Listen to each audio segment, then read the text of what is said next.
দর্শক, এই মুহূর্তে ব্রেকিং নিউজ। মধ্যপ্রাচ্যে চলমান যুদ্ধ পরিস্থিতিতে জ্বালানি সংকট মোকাবেলায় একগুচ্ছ সিদ্ধান্ত নিয়েছে সরকার।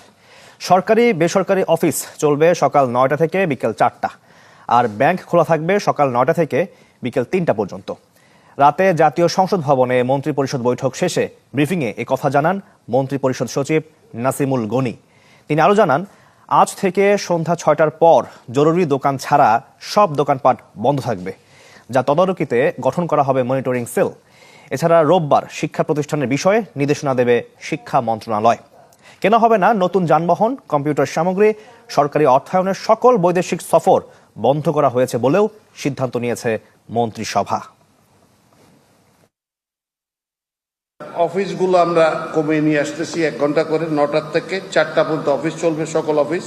ব্যাংকিং গুলো চলবে আওয়ার্স 9টার থেকে 3টা পর্যন্ত। অভ্যন্তরীণ প্রশিক্ষণ যেগুলো আছে সেগুলো 50% বন্ধ করা হয়েছে, যে 50% কমিয়ে নিয়ে আসা হয়েছে। সরকারি অর্থায়নের সকল বৈদেশিক প্রশিক্ষণ বন্ধ করা হয়েছে পুনরাদেশ না দেওয়া পর্যন্ত। জ্বালানি, বিদ্যুৎ, গ্যাস এই খাতে আমাদের যে ব্যয়টা হতো সরকারের, সেটা আরো 30% কমানো হচ্ছে। সকল ধরনের মার্কেট 6টার পরে কোনো মার্কেট চলবে না।